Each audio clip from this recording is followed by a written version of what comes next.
नमस्कार तथा सुप्रभात। काया कैरनमा तपाईलाई साथी भोजेन्द्र बस्नेतसँगै मिलन तिमिल सिन्हाको स्वागत छ। काया कैरन उज्यालो रेडियो नेटवर्कसँगै उज्यालो अनलाइन र मोबाइल एप्लिकेसनबाट एकसाथ प्रसारण भइरहेको छ। आज 2078 साल भदौ 24 गते बिहिबार, भदौ शुक्ल पक्षको तृतीय तिथि, सन् 2021 सेप्टेम्बर 9 तारिक। आज हरितालिका तीज। काया कैरन सुरु गरौं मुख्य खबरका शीर्षकहरूबाट। सम्झौता संशोधन हुन नसक्ने र अनुदान सैन्य रणनीतिसँग नजोडिएको एमसीसीको जवाफ। सरकारका अस्वाभाविक र आपत्तिजनक प्रश्नले देशलाई नै लज्जित बनाएको कूटनीतिज्ञको भनाई। कोरोना संक्रमण कम हुँदै गएकाले यसपालि पोहोरको तुलनामा तीजको चहल पहल धेरै, जोखिम कायमै रहेकाले सावधानी अपनाउन आवश्यक। चाडबाड नमनाउने भनेको होइन, मनाउने, तर मनाउँदा पनि हाम्रा सुरक्षाका साधनहरू अपनाएर नै मनाउँदा धेरै राम्रो हुन्छ। कोभिड संक्रमण नियन्त्रणमा ध्यान केन्द्रित हुँदा मातृ तथा शिशुको स्वास्थ्यमा प्रत्यक्ष असर। लकडाउनपछि तेब्बरले बढ्यो नवजात शिशु मृत्यु दर। 6 वर्ष अघि फ्रान्समा 130 जनाको ज्यान जाने गरी भएको आक्रमणको मुद्दामाथि सुनुवाई सुरु। सुनुवाई आधुनिक फ्रान्सेली इतिहासकै सबैभन्दा ठूलो भएको भनाई। र नेपाल र बंगलादेशका राष्ट्रिय महिला टोली बीचको पहिलो मैत्रीपूर्ण फुटबल आज हुँदै।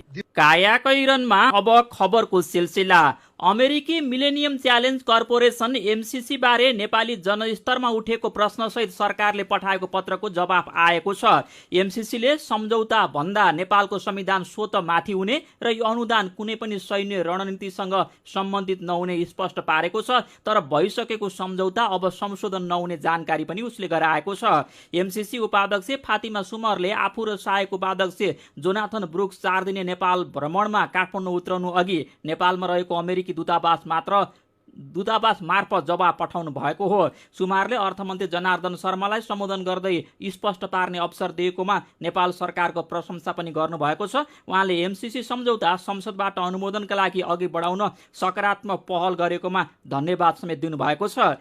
यसैबीच एमसीसी बारे स्पष्ट हुने नाममा सरकारले नेपालकै सार्वभौम सत्ता, संविधान र स्वतन्त्रताका विषयमा अमेरिकासँग सोधपुछ गरेको छ। यस्ता अस्वाभाविक र आपत्तिजनक प्रश्नले देशलाई नै लज्जित बनाएको कूटनीतिज्ञहरूको भनाइ छ। अर्थ मन्त्रालयले सोधेको प्रश्न नम्बर 8 मा नेपाल आइपीएस इन्डो प्यासिफिक स्ट्राटेजीको सदस्य भएको छ कि छैन भनेर जवाब जिज्ञासा राखिएको छ। यस्तै 11 को 6 ड र अण मुद्दामा सम्झौताले नेपालको सार्वभौमिकता, राष्ट्रिय अस्तित्व र सम्प्रभुतामा कस्तो असर पार्छ भनेर प्रश्न गरिएको छ। पूर्व सचिव मधुरमण आचार्यले नेपालको सार्वभौमिकता वा कानुन अनुकूल छ कि छैन भनेर अमेरिकालाई सोध्ने नभई नेपालले आफै थाहा पाउने विषय भएको बताउनु भएको छ। आजको कान्तिपुरले छापेको छ। सरकारले प्रमुख प्रतिपक्ष एमालेलाई पेलेरै संसद अधिवेशन अघि बढाउने स्पष्ट संकेत गरेको छ। संघीय संसदको 9औं अधिवेशनको पहिलो दिन हिजो एमालेले रोस्टम घेरेर सभामुख अग्निप्रसाद सापकोटाको विरोध गरिरहेकै बेला गृहमन्त्री बालकृष्ण खानले राजनीतिक सम्बन्धी तेस्रो संशोधन अध्यादेश 2078 पेश गर्नुभएको छ। एमाले अवरोधका कारण प्रतिनिधि सभा बैठकमा रोक्दै बोलाउँदै गरेर तेस्रो पटक खानले अध्यादेश पेश गर्नुभएको हो। सरकारले संसद अधिवेशन हठात अन्त्य गरेर एमाले र जसपा फुटाउन सहज हुने गरी दल विभाजन सम्बन्धी अध्यादेश ल्याएको थियो। उक्त अध्यादेशप्रति एमाले असन्तुष्ट छ। आफ्ना 14 सांसदलाई कारबाही गर्न दिएको सूचना बेवास्ता गरेको भन्दै सभामुखसँग एमाले आक्रोशित बनेको छ। यसैबीच संसदको 9औं अधिवेशनको पहिलो दिन नै प्रमुख प्रतिपक्ष एमालेले विरोध गरेपछि अघिल्लो अधिवेशनमा पेश भएका बजेट सहितका 15 अध्यादेशबारे अनिश्चित भएको छ। यी अध्यादेशलाई संसद स्वीकार गर्ने बाँकी रहेको छ। प्रधानमन्त्री शेरबहादुर देउवाले अमेरिकी अनुदान सम्बन्धी एमसीसी सम्झौता अनुमोदन प्रक्रियालाई जतिसक्दो छिटो अघि बढाउन खोजिरहेका बेला सत्तारूढ दल माओवादी केन्द्रका अध्यक्ष पुष्पकमल दाहाल प्रचण्डले देशभित्र र बाहिरबाट गठबन्धन भत्काउने षड्यन्त्र भइरहेको टिप्पणी गर्नुभएको छ। प्रचण्डको अभिव्यक्तिले सत्ता गठबन्धनभित्र असन्तुष्टि र अविश्वास उत्पन्न भएको संकेत गरेको छ। एमसीसी सम्झौता अनुमोदनमा प्रधानमन्त्री र साझेदार दलहरूबीच असहमति बढेको छ। मन्त्री परिषद विस्तारमा ढिलाइ, तुहिन र हेलिकप्टर प्रकरणमा प्रधानमन्त्रीको उदार नीतिप्रति अरू दलको असन्तुष्टि, प्रधानमन्त्री सरकारको काममा भन्दा पार्टी महाधिवेशनमा केन्द्रित भएको गुनासो, साझा न्यूनतम कार्यक्रम अनुसार सरकारको काम प्रभावकारी नहुँदा गठबन्धनभित्र खटपट बढेको आशंका गरिएको छ।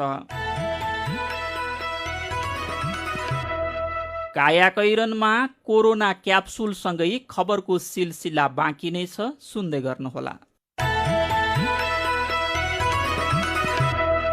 उज्यालो रेडियो नेटवर्कसँगै उज्यालो अनलाइन र मोबाइल एप्लिकेसनमा प्रसारण भइरहेको कायाकैरनमा तपाईँलाई फेरि स्वागत छ।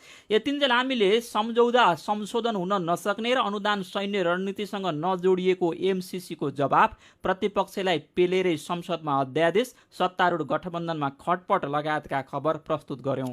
अब कोरोना क्याप्सुल।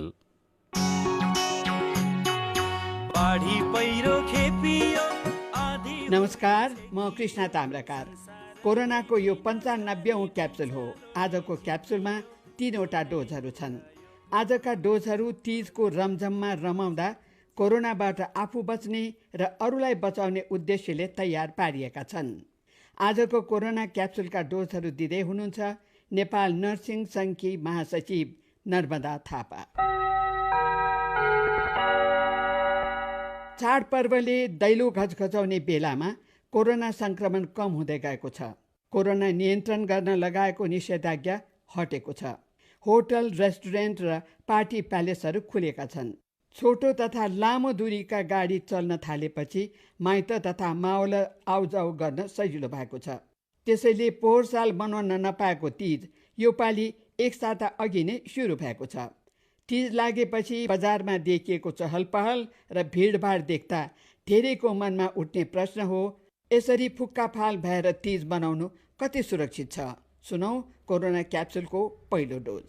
छैन, तथ्याङ्कले देखाएको घटेको मात्रै हो, कम्प्लिट हटिसकेको चाहिँ होइन है, छैन।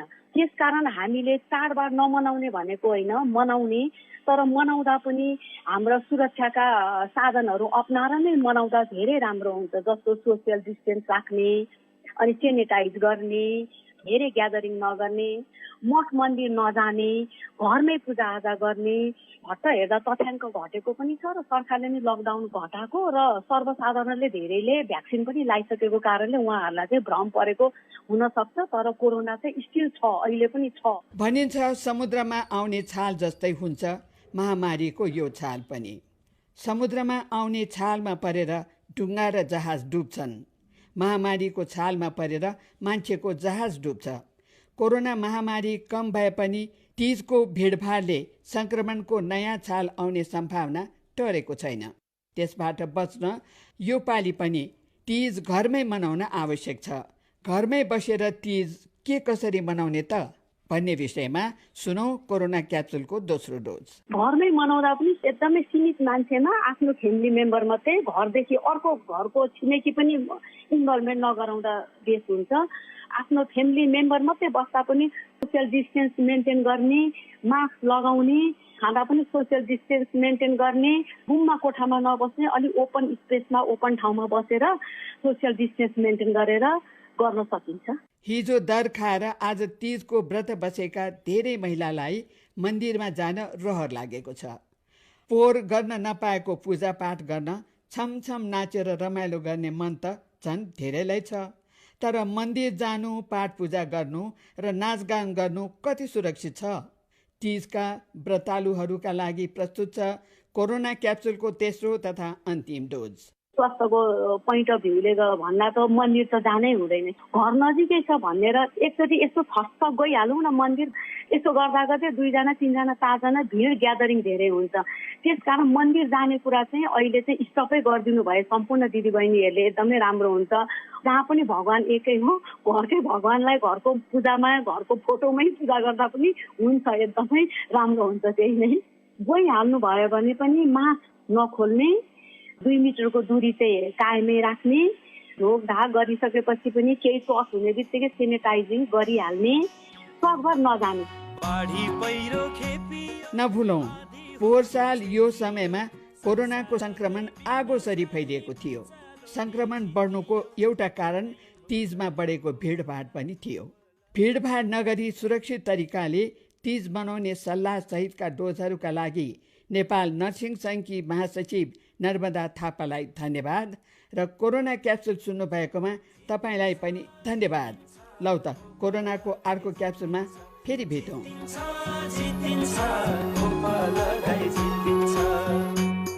काया कैरनमा कार्टुनसँगै खबरको सिलसिला बाँकी नै छ, सुन्दै गर्नुहोला।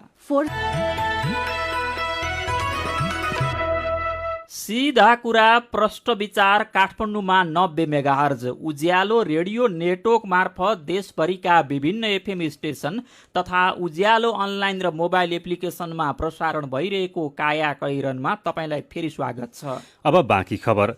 कोभिड महामारीले निम्त्याएको असामान्य जीवनशैलीका कारण स्वास्थ्य क्षेत्र निकै प्रभावित बनेको छ। संक्रमण नियन्त्रणका लागि पूर्वाधार र जनशक्ति पनि कोभिड केन्द्रित हुँदा अरू स्वास्थ्य समस्याहरू छायामा परेका छन्। यसको प्रत्यक्ष असर मातृ तथा शिशुको स्वास्थ्यमा परेको छ। नेपालमा कोभिड संक्रमण सुरु भएपछि अघिल्ला वर्षको तुलनामा मातृ शिशु मृत्युदर दोब्बरले वृद्धि भएको छ।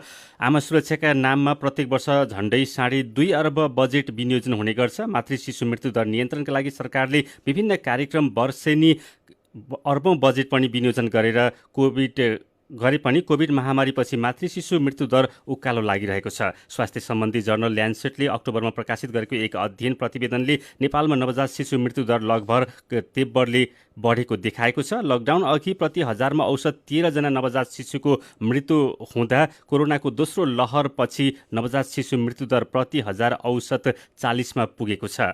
यातायातको असुविधाका कारण समयमै अस्पतालमा नपुग्नु, स्थानीय स्वास्थ्य संस्थाहरूमा सघन उपचार उपलब्ध नहुनु, संक्रमणका कारण अस्पताल जान डराउनु जस्ता कारणले स्वास्थ्यको पहुँच बाहिर हुँदा मातृ शिशु मृत्युदर बढेको परिवार कल्याण महाशाखाका प्रमुख डाक्टर पुण्या पौडेल बताउनुहुन्छ। यो खबर आजको नयाँ पत्रिका दैनिकले छापेको छ।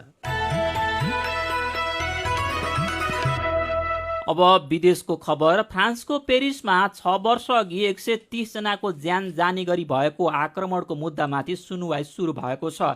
आउँदो 9 महिनासम्म चल्ने 140 दिने सुनुवाईमा 330 जना वकिल र घटनामा बाँच्न सफल 1800 व्यक्ति तथा पीडितका आफन्त सहभागी हुने बीबीसीले जनाएको छ। घटनाको बेला फ्रान्सेली राष्ट्रपति फ्रान्सवा ओलान्द सहित झन्डै 300 जना प्रत्यक्षदर्शीको बयान पनि लिइने खबरमा उल्लेख छ। सुनुवाई सुरु हुनु अघि फ्रान्सका पूर्व राष्ट्रपति ओलान्दले आक्रमणका पीडितका लागि यो महत्त्वपूर्ण क्षण भएको बताउनु भएको फ्रान्सेली सञ्चार माध्यमले जनाएका छन्। सन् 2015 को नोभेम्बरमा आइएसले बाटाक्ला कन्सर्ट हल, एउटा रङ्गशाला, रेस्टुराँ तथा बारहरूमा आक्रमण गर्दा 130 जनाको ज्यान गएको थियो। इस्लामिक स्टेट आइएस समूहले गराएको त्यो हमलालाई फ्रान्समा दोस्रो विश्वयुद्ध यताकै सबैभन्दा नराम्रो भएको बताइन्छ।